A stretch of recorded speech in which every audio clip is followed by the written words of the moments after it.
A paz do Senhor Jesus Cristo a você que nos acompanha para mais uma escola bíblica dominical. Estamos iniciando este quarto e último trimestre do ano de 2025. O homem, corpo, alma e espírito. Um assunto atualíssimo e muito importante para a Igreja de Cristo nesta última hora.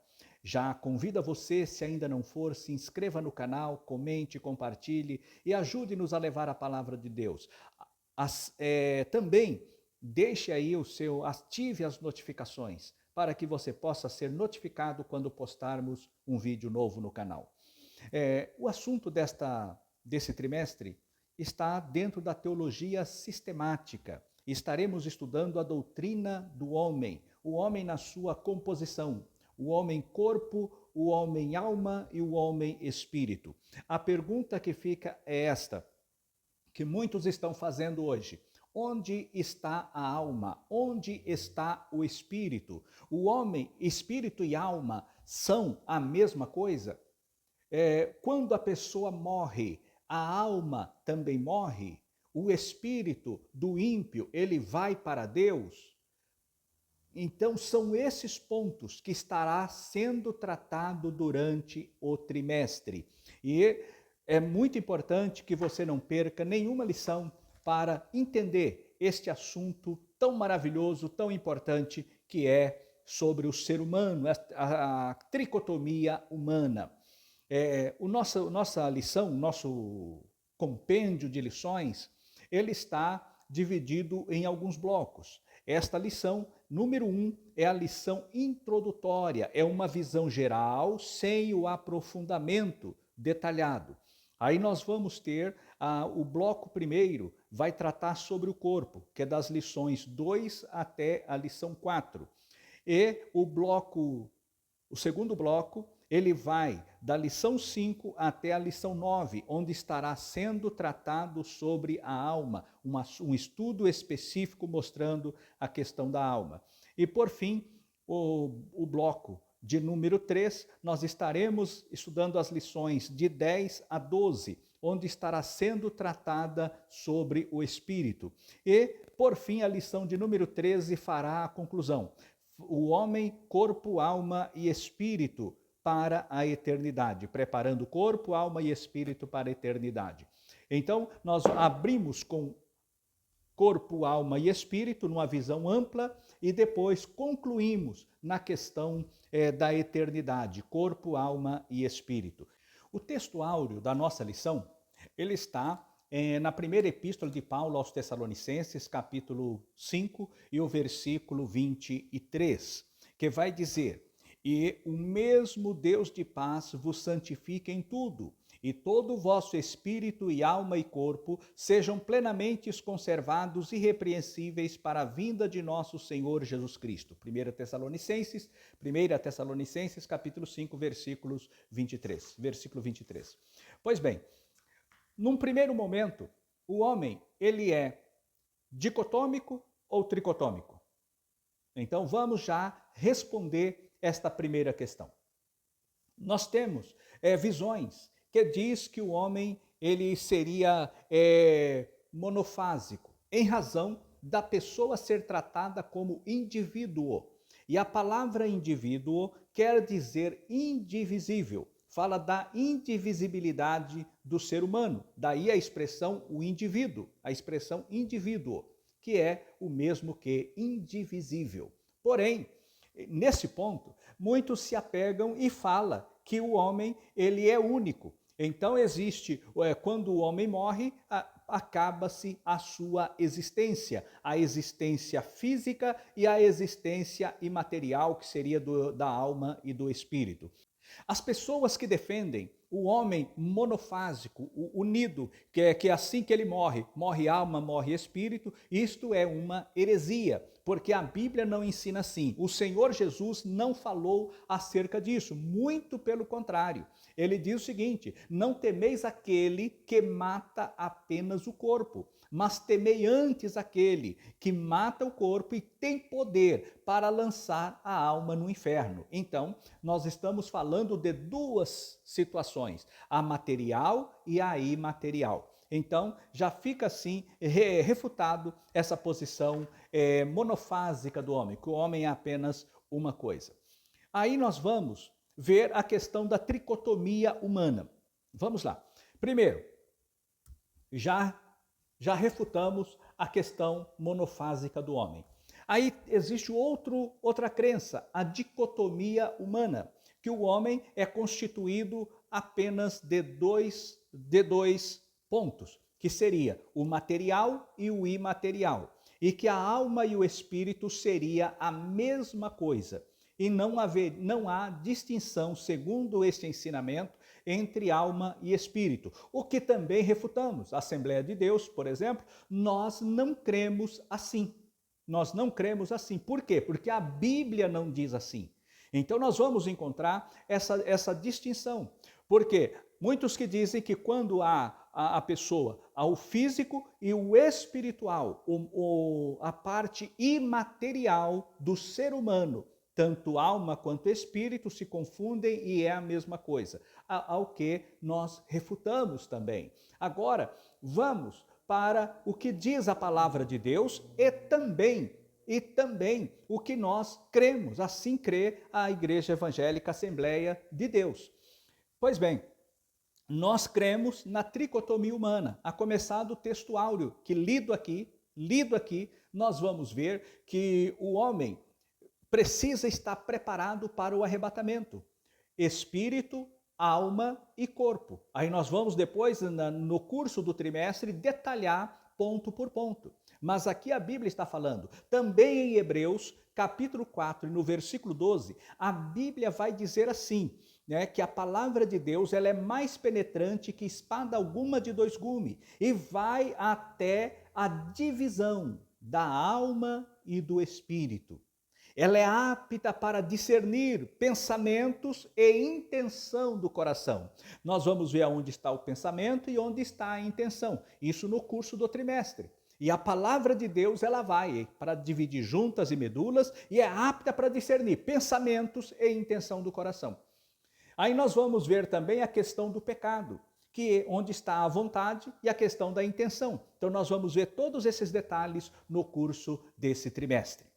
Quando falamos acerca do ser humano, da sua constituição, então quando aquelas pessoas que defendem a dicotomia, em parte estão corretos. Por quê? Porque o homem, ele possui a parte material, que é o corpo físico, e possui a parte imaterial. Agora, esta parte imaterial, ela é composta de alma e de espírito, ao que os dicotomistas defendem que espírito e alma sejam a mesma coisa, com o que nós discordamos e já falamos o que diz a palavra de Deus. Pois bem, voltando aqui para este ponto, nós vamos ver que o ser humano, ele foi criado por Deus com uma natureza tricotômica, corpo, alma e espírito, revelando em seu propósito e dignidade única na criação. Quando Deus criou, por exemplo, quando Deus criou os anjos apenas imaterial, sem o corpo. Quando Deus, a Bíblia não diz como foi que os anjos foram criados, mas uma coisa é certa, eles foram criados por Deus e foram criados sem corpos físicos. Eles foram criados sem por uma essência 100% espiritual, imaterial, por assim dizer. Agora, o ser humano não. A Bíblia vai dizer que Deus formou o homem do pó da terra. Deus, ele fez a modelagem do corpo humano. E onde está essa modelagem? Nós vamos encontrar em Gênesis, capítulo 1, versículo 26. Olha só a origem. E disse Deus, façamos o homem à nossa imagem, conforme a nossa semelhança. É a primeira parte do versículo 26. Então, o conselho eterno definiu como seria o homem, diferente de todos os animais, diferente das plantas, diferente inclusive dos anjos. Deus fez o homem como a sua sublime e suprema criatura. Sublime criatura, não suprema, porque supremo é Deus, mas fez o homem como a coroa de toda a sua criação. Aí nós vamos entender a questão da dualidade entre alma e espírito. A alma, no Antigo Testamento, ela aparece como nefesh, e no Novo Testamento como psique. Isso é a questão da alma. E nós vamos ver que o sentido da alma está falando com a vida, os fôlego da vida. Deus soprou em suas narinas e fez o homem, e o homem se tornou alma vivente.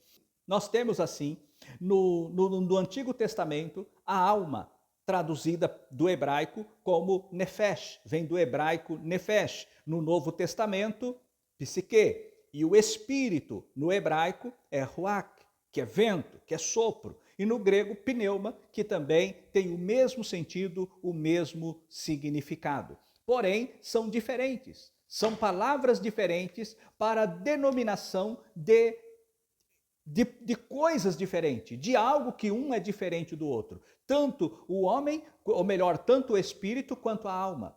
Aí alguém pode dizer assim, e os animais têm alma?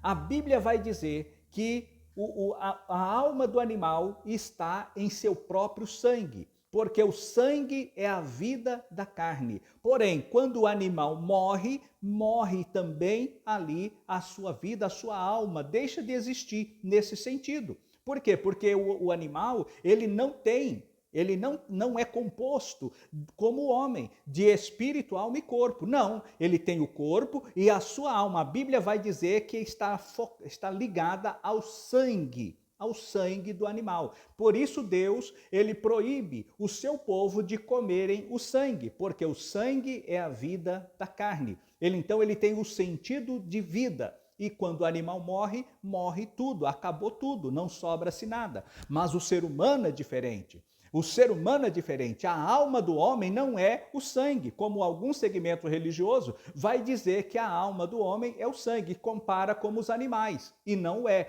No caso, os TJs, eles colocam que a alma do homem é o sangue, e não é verdade. A Bíblia não fala isso, a Bíblia não define assim. Mas há uma certa confusão interpretativa do texto sagrado.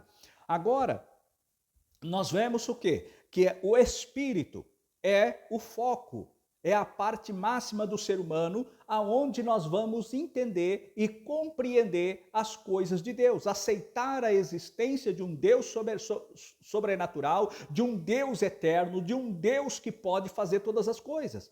Por exemplo, através da nossa alma, nós conhecemos a nós mesmos. Pela nossa alma, conhecemos a nós mesmos. Pelo nosso corpo, através dos sentidos, conhecemos o mundo físico à nossa volta. Da alma, conhecemos a nós mesmos. Mas através do Espírito, nós conhecemos a Deus.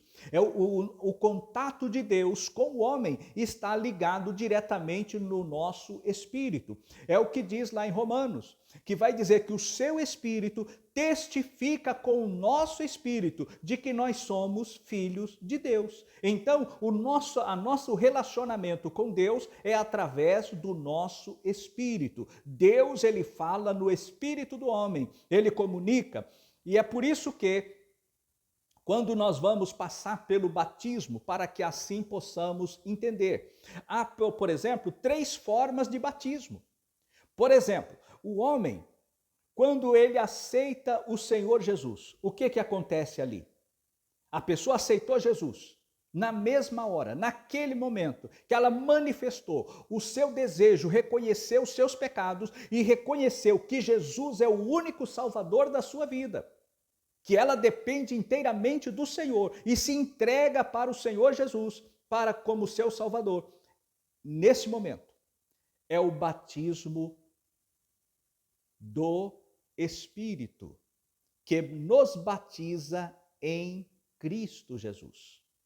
O Espírito Santo, ele nos batiza em Cristo. É chamado, por isso que assim eu defino, como batismo de sangue. Quando a nossa alma tem o pecado perdoado pelo poder do sangue de Jesus.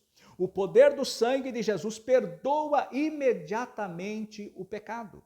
Então, esse é o batismo de sangue, que nós somos batizados em Cristo Jesus pelo Espírito Santo.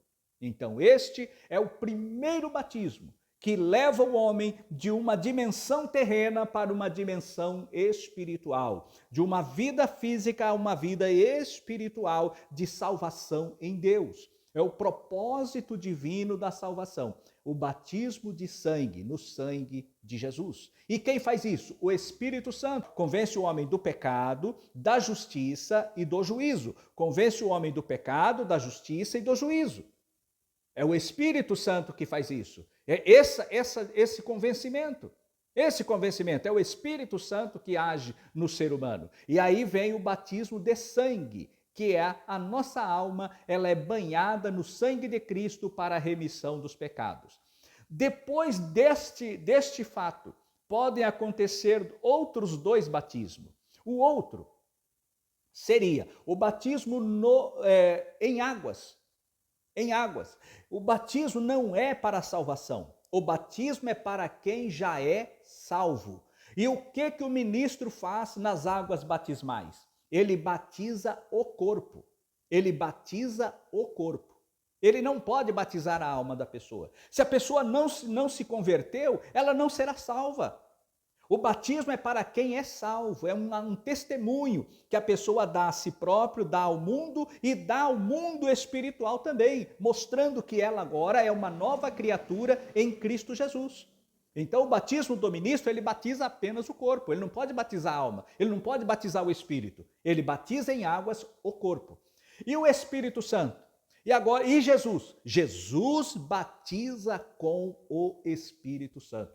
É o que diz lá, João fala, mas há um no meio de vós que vos batizará com o Espírito Santo e com fogo. E lá no Pentecoste desceu o batismo no Espírito Santo. Olha só, a pessoa ter o Espírito Santo não é o mesmo que ser batizada com o Espírito Santo.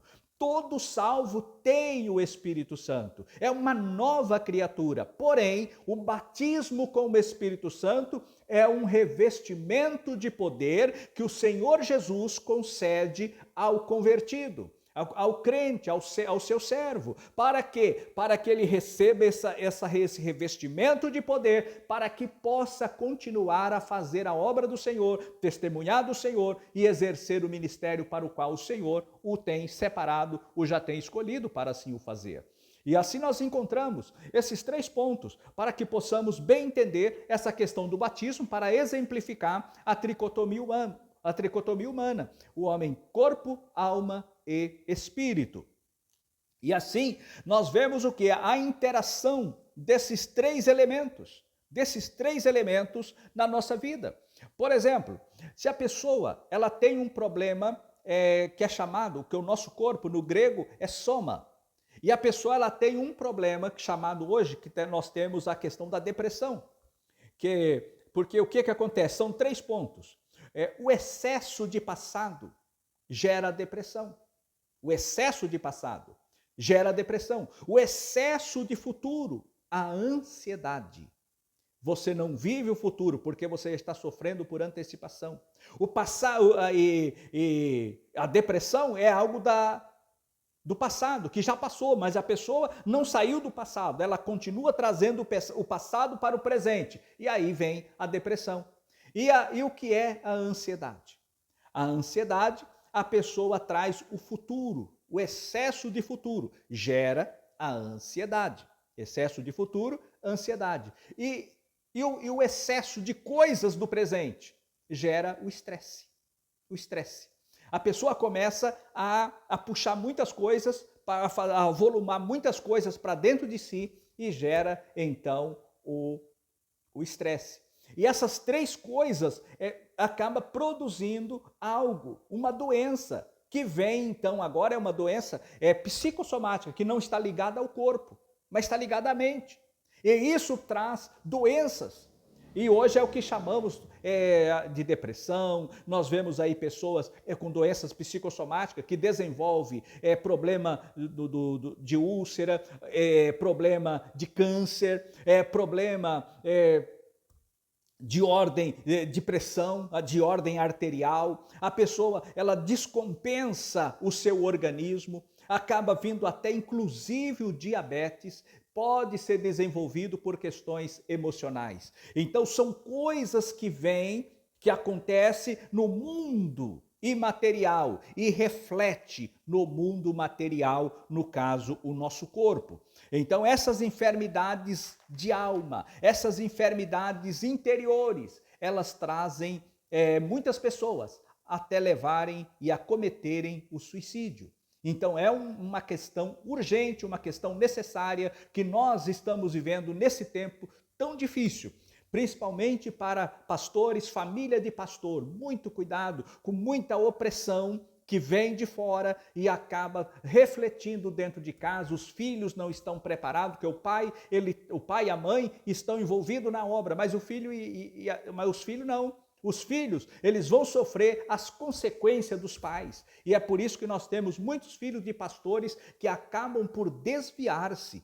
E aí muitos jogam a culpa no pastor, e não é, porque ele ensinou, ele educou, mas aí veio as provações e o filho não resistiu, veio o problema de alma, e a pessoa acaba então cedendo a estas opressões que vêm de fora e acaba por perder assim a comunhão com Deus e afastar-se dos caminhos do Senhor. Assim nós chegamos nesse ponto final da nossa lição. O corpo, a alma e o espírito estão interligados. O equilíbrio entre essas dimensões é essencial para uma vida cristã saudável e plena diante de Deus. Que Deus os abençoe e até a próxima lição, no início do bloco 2 da nossa lição, ou por assim dizer, o bloco 1, né? Porque essa lição foi introdutória, onde nós estaremos aprendendo o corpo, a maravilhosa obra da criação de Deus.